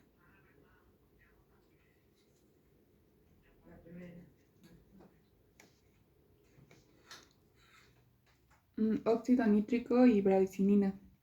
Ok, principalmente sería el óxido nítrico, que es la sustancia que se produce a nivel del endotelio. Entonces, había una disminución de la producción de óxido nítrico y esto va a favorecer que haya esta disfunción endotelial. Bueno, entonces, como les había comentado, va a haber la proliferación de receptores que van a captar lo que es estas lipoproteínas de baja densidad oxidadas. Pero no solamente esto va a captar estos receptores, también va a ocasionar o va a captar otras sustancias que van a favorecer lo que es la inflamación del endotelio, es decir, mayor vasoconstricción, como puede ser para lo que son las bacterias que ya nos comentaba su compañera o los virus, ¿sí? También aquí tiene un papel muy importante lo que es el aumento de la glucosa, que también va a favorecer que se oxide lo que son las lipoproteínas de baja densidad o se les va a adherir. Y esto va a hacer que haya mayor afinidad de las lipoproteínas de baja densidad hacia esos receptores que se están generando a nivel del endotelio. ¿Hasta aquí va quedando claro? Entonces, cuando las lipoproteínas de baja densidad se hundan a estos receptores unos que captan a lo que es el endotelio, van a ser endocitados o se va a introducir al interior de lo que es o por debajo de lo que son las células endoteliales. Entonces, de esta forma se va a empezar a acumular lo que son las lipoproteínas de baja densidad en lo que es entre lo que es la túnica media y la íntima, es decir, que sería en la región subendotelial, en el espacio subendotelial. ¿Hasta aquí va quedando claro? Sí. Sí. Bueno, la diabetes mellitus o lo que es la insulina también favorece lo que es esta disfunción endotelial, por lo tanto también va a favorecer que haya una vasoconstricción periférica. Hasta aquí, dudas, preguntas. Es decir, que van a favorecer esa vasoconstricción. Bueno, después nos dices que hay acumulación de los monocitos al endotelio. ¿Cómo se va a producir esto? Bueno, como se está introduciendo lo que son las lipoproteínas de baja densidad oxidadas en la región o en el espacio subendotelial, es decir, por debajo del endotelio, y al aumentar lo que es el proceso inflamatorio, se van a expresar otros receptores. ¿Cuáles serían los receptores que se van a expresar?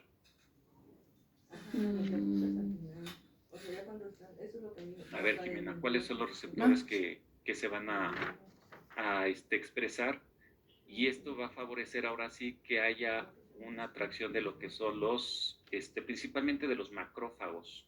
Pero la asunto al final y en el video dice que es, pero dice ¿Mm? técnico, no sé, al final dice.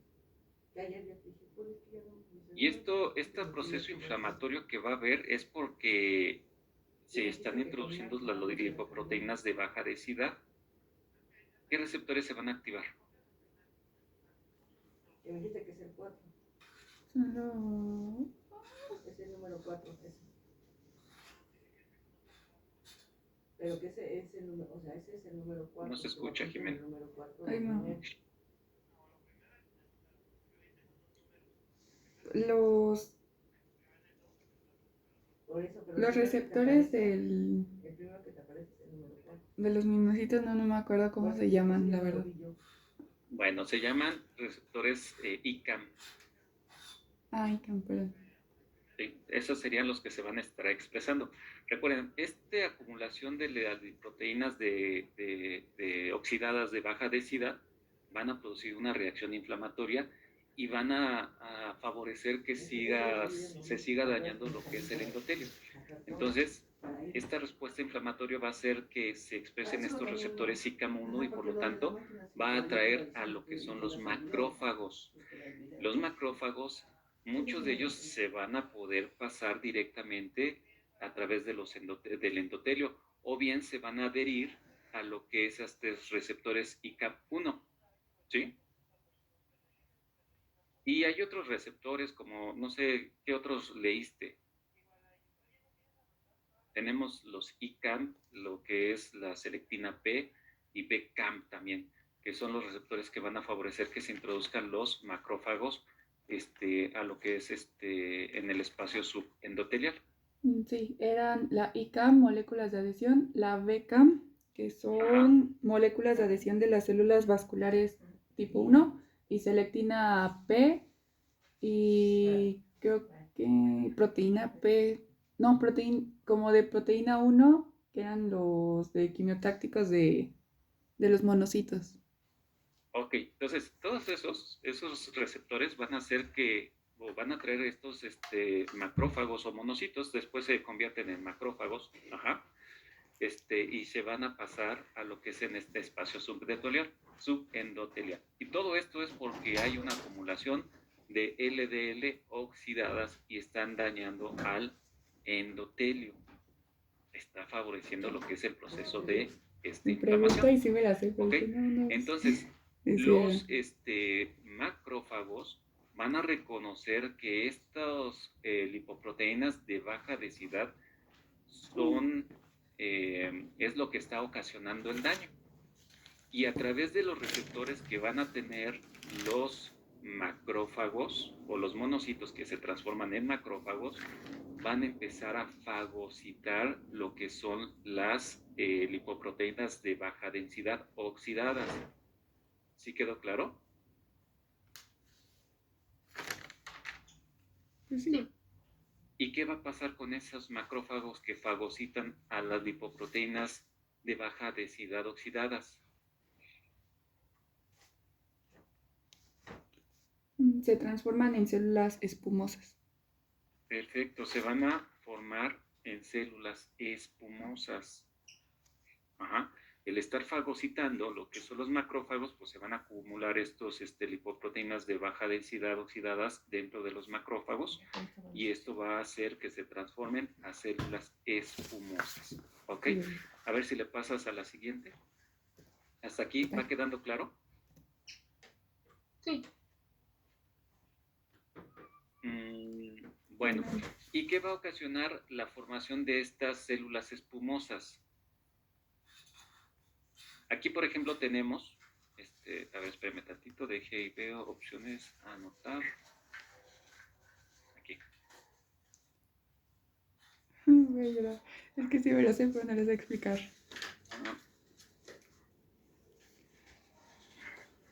No sé exponer. Espérame tantito.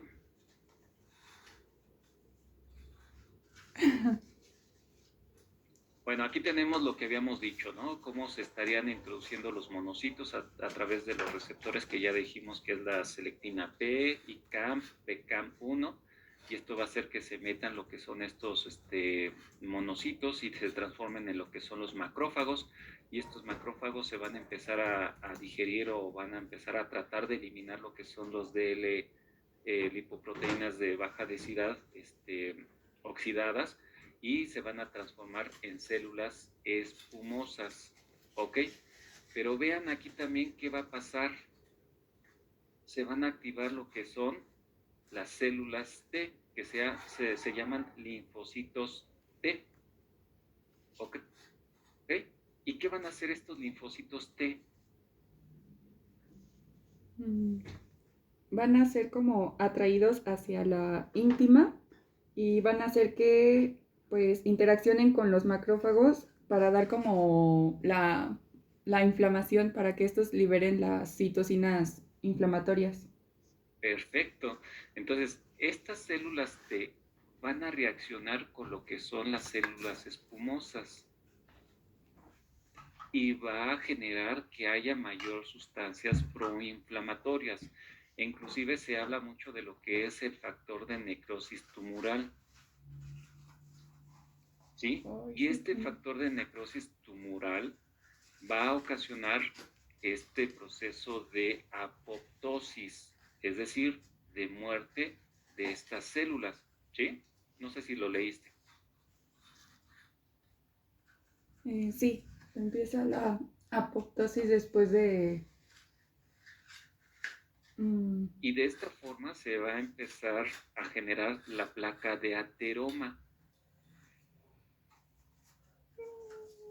¿Sí quedó claro? Sí. ¿Podrías repetirlo, por favor? Sí. Estas células T van a liberar sustancias proinflamatorias. Entre ellas, una de ellas que va a ocasionar o va a tratar de destruir, porque va a reconocer que estas células espumosas son malas y las va a tratar de destruir. Entonces se libera lo que es el factor de necrosis tumoral, que hace que se destruyan estas células espumosas, ¿sí? Entonces va a haber una muerte de estas células espumosas, que eran macrófagos que han ingerido lo que es lipoproteínas de baja densidad, ¿sí? Sí. Entonces, si se dan cuenta, aquí va a haber un proceso inflamatorio muy severo.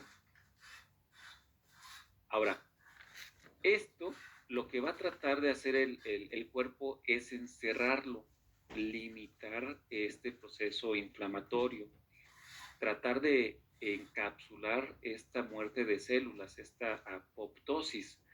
Entonces, la forma de cómo va a hacer ello es que migren las células de músculo liso y que se pongan alrededor de esta placa de ateroma.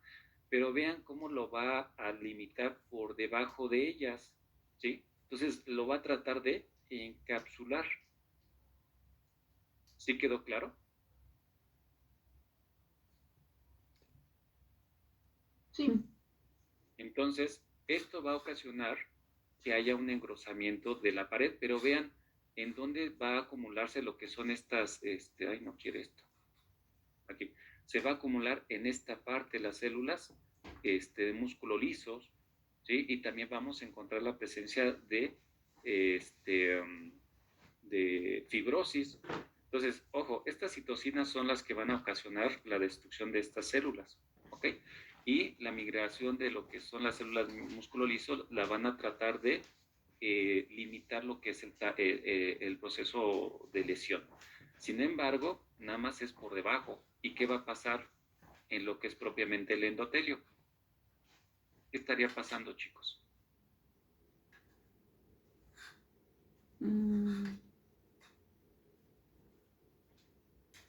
Si se dan cuenta, está creciendo la placa de ateroma hacia lo que es el espacio intravascular.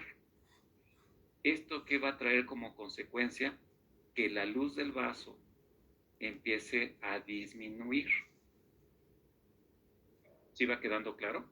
Entonces tenemos aquí así lo que es el vaso y aquí se está formando lo que es la placa de ateroma. vamos a ver que va a haber una migración o va a haber la presencia de migración de células de músculo liso y limitando lo que es este crecimiento de la placa de ateroma, pero hacia lo que es la pared del vaso. Por lo tanto, la placa de ateroma va a empezar a crecer hacia adentro. ¿Sí quedó claro? Sí. Y esto va a traer como consecuencia que la luz del vaso sanguíneo se reduzca. Y va a pasar entonces con lo que es la circulación. Disminuye. Disminuye. Ok, ¿y qué va a ocasionar esa disminución? Hipoxia. No. Turbulencia. Perfecto, un flujo turbulento. Y este flujo turbulento puede ocasionar lesión en lo que es en la placa de ateroma. Va a aumentar lo que es la presión de flujo. Va a haber mayor resistencia. ¿Sí va quedando claro?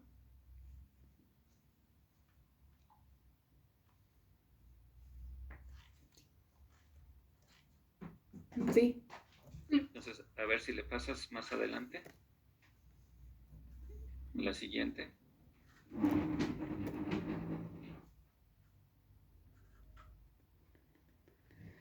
Bueno, es aquí lo que estamos viendo. La fibrosis que se hace por debajo de la placa de ateroma va a evitar que crezca hacia abajo, hacia lo que es el grosor del vaso sanguíneo. Entonces, en lugar de crecer hacia adentro, vamos a decir, va a aumentar lo que es, o va a crecer hacia lo que es la luz del vaso. Y esto va a ocasionar que se reduzca lo que es el diámetro del vaso. ¿Vale? Entonces, aquí, por ejemplo, en la imagen nos muestra que puede tapar totalmente lo que es el vaso sanguíneo. O bien, la misma presión de la sangre puede empezar a ocasionar una lesión, ahora sí, propiamente del endotelio. ¿Sí? Esta lesión del endotelio va a ocasionar que se liberen sustancias que van a atraer lo que es las plaquetas y que se empiecen a adherir. Ajá, y se empieza a formar lo que es un coágulo, es decir, un trombo. ¿Sí quedó claro? Sí. Bueno, a ver, continúas por favor la siguiente. Profe, disculpe, cuando dijo que en los macrófagos, bueno, de la que se producía lo de los lípidos, bueno, eso de espumoso, dijo que los linfocitos T iban a hacer un proceso inflamatorio, ¿verdad? Y mencionó uno que iba a matar esas células. Bueno, sí, ¿cuál? ¿Cuál qué? Aquí va a ser principalmente por lo que es la liberación de los linfocitos T del factor necrótico tumoral. Factor de necrosis tumoral se llama. Gracias, profe. Y bueno, ya lo demás, pues bueno, ya pues bueno, ya más que nada sería en forma mecánica. Aquí, por ejemplo, ya veríamos si es una placa estable o inestable. Cuando hablamos de una placa inestable, quiere decir que todavía no va a haber lesión a nivel del endotelio.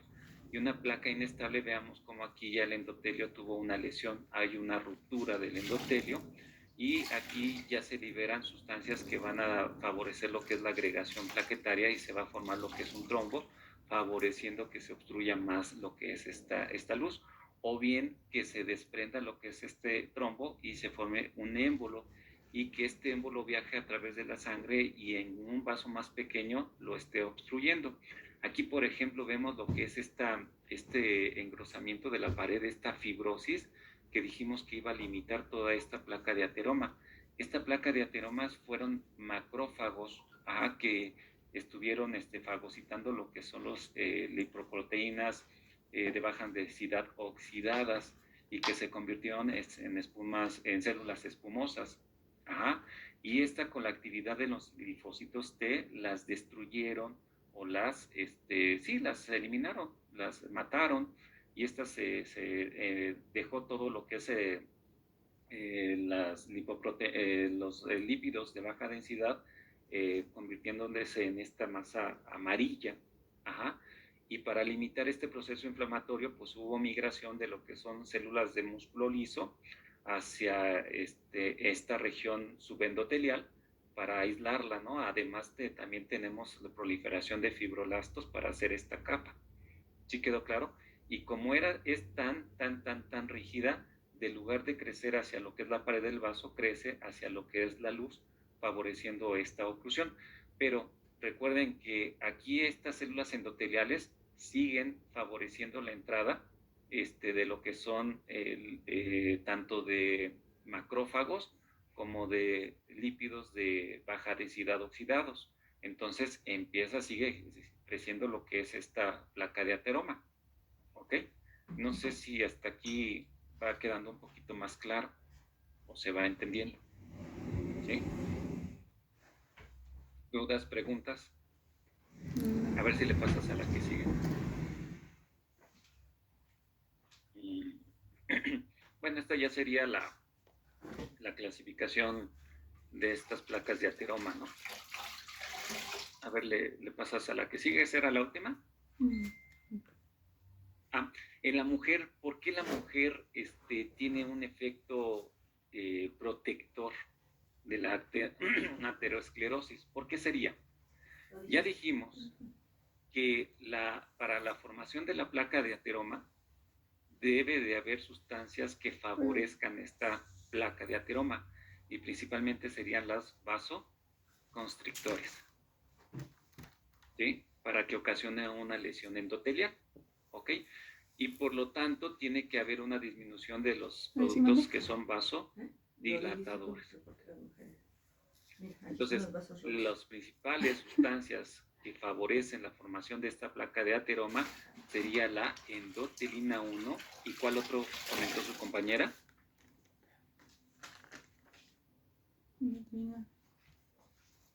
La angiotensina 2. ¿Ok?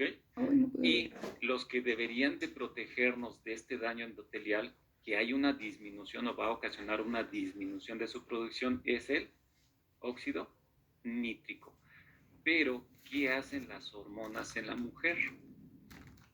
Para que sea un efecto protector, tiene que producir una sustancia que ocasione una vasodilatación. Es decir, que las células de estrógenos ocasionan una vasodilatación. Por eso, las células o las hormonas femeninas son protectores o cardioprotectores hasta que dejen de producirse. Cuando ya no hay estos estrógenos, que es en la menopausia, pues si tiene todos esos factores que favorecen esta vasoconstricción, pues se va a formar la placa de ateroma.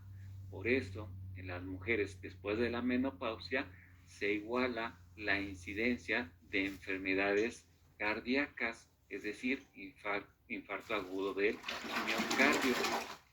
No hay que confundir los estrógenos propiamente que produce la mujer de las hormonas, los anticonceptivos orales, porque los anticonceptivos orales favorecen lo que es la formación de trombosis o la formación de trombos, pero estos son anticonceptivos, ¿ok? Los estrógenos son protectores o cardioprotectores. ¿Hasta aquí va quedando claro? Sí, Okay. pero ¿por qué Entonces, es eso que dice de los anticonceptivos? ¿Perdón? ¿Por qué es eso que dice de los anticonceptivos? ¿Por qué favorecen lo que es la activación plaquetaria? Pues porque van a liberar sustancias de la cascada de la coagulación que favorece esta agregación plaquetaria. ¿Sí quedó claro? Me parece que activan la vía intrínseca principalmente. A ver, no, espérenme. Sí, creo que sí es la vía intrínseca. Algunos factores de la coagulación de la vía intrínseca, me parece. No me acuerdo bien. Y bueno, aquí nuevamente tenemos algunos factores modificables. Hiperlipidemias. Recuerden que esta hiperlipidemia, estos lipoproteínas de baja densidad, también va a afectar lo que es endotelio, pero para que puedan introducirse a la región subendotelial necesitan de ser lipoproteínas oxidadas y en el proceso de inflamación va a liberarse sustancias que van a oxidar a estas lipoproteínas de baja densidad. La glucosa también tiene mucho que ver con lo que es el aumento de la oxidación de las lipoproteínas de baja densidad, lo mismo que la insulina. Por eso los pacientes que tienen o que son diabéticos favorecen esta oxidación de las lipoproteínas de baja densidad. ¿Vale? Pues bueno, ya habíamos dicho de lo que es el fumar y la hipertensión. ¿Dudas, preguntas, chicos? No, profe. Bueno, profe, ¿Ninguna? ¿Seguro? Sí. yo sí tengo una duda. Leyendo decía que las placas de ateroma se ubicaban más o menos en las bifurcaciones. ¿Por qué crees que sean en las bifurcaciones? Sí decía que tienden a Por situarse ejemplo. en los orificios de salida de los vasos y los puntos de ramificación. Pero, Ajá. ¿Por qué? ¿Por qué? pero, o sea, sí, entiendo que tendría que ser como el flujo sanguíneo, pero no, no, la verdad no entiendo por qué. ¿Qué está pasando aquí? Aquí viene la sangre. ¿Qué pasa? ¿Qué pasaría? Choca, ¿no? Y hay un mayor desgaste ahí. Exactamente. Al reducir lo que es el diámetro de lo que es este vaso, hace que el flujo en un principio cambie de ser un flujo laminar a un flujo turbulento. Y este flujo turbulento va a ocasionar que haya un estrés a nivel del endotelio. Entonces, aquí podríamos decir que podría este cambio de presión que va a haber en un vaso pequeñito, que es una rama colateral de un vaso grande, de una arteria grande, ocasionaría una lesión o un estrés endotelial. Y ahí se estaría liberando lo que son sustancias proinflamatorias. Pero recuerda, esto es cuando la presión está elevada. Normalmente, la presión que nosotros manejamos en normal, que es de 120-80, no estaría ocasionando una lesión endotelial muy severa. O severa, no tendría por qué ocasionar ello. Pero cuando estamos en estrés y hay una liberación de las catecolaminas, entonces sí estaría ocasionando este proceso, pero debe de ser a largo plazo, no nomás por estresarte un día, una semana, pues va a ocasionar esto. Por eso son importantes tomar en cuenta estos factores, que son factores crónicos. No sé si va quedando claro o se va entendiendo. Sí. ¿Sí? Pero es por eso, en los vasos sanguíneos, que son ramas colaterales de vasos grandes, ahí vamos a encontrar cambios de flujo. Por eso, la placa de ateroma, principalmente la podemos encontrar en las coronarias, que imagínense, las arterias coronarias son los primeros vasos colaterales de la aorta. Después vamos a encontrar la otra zona donde se va a formar la placa de ateroma, pues podríamos decir que es en el callado aórtico. En otras puede ser a nivel de lo que es la arteria carótida primitiva, en donde está la bifurcación entre la arteria carótida interna y externa, sobre todo a nivel de la interna. Y esto puede ocasionar disminución del flujo sanguíneo a nivel del sistema nervioso central. Y algunas arterias propiamente que estarían irrigando. Por ejemplo, también puede ser lo que es la arteria basilar, ¿sí? Y también puede haber a nivel de polígono de Willis tener lo que es la arteriosclerosis. Otro lugar también en donde es común que se presente sería a nivel de la arteria renal. Sí. ¿Sí quedó claro? Sí. Hay muchos videos acerca de lo que es esta placa de ateroma. A mí en lo particular me gusta mucho un video, ¿sí? Y yo espero que a ustedes les sirva.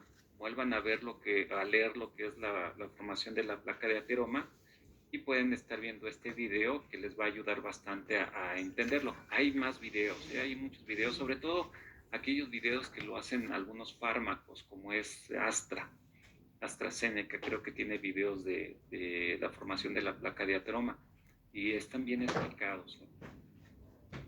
Bueno, ¿dudas, preguntas?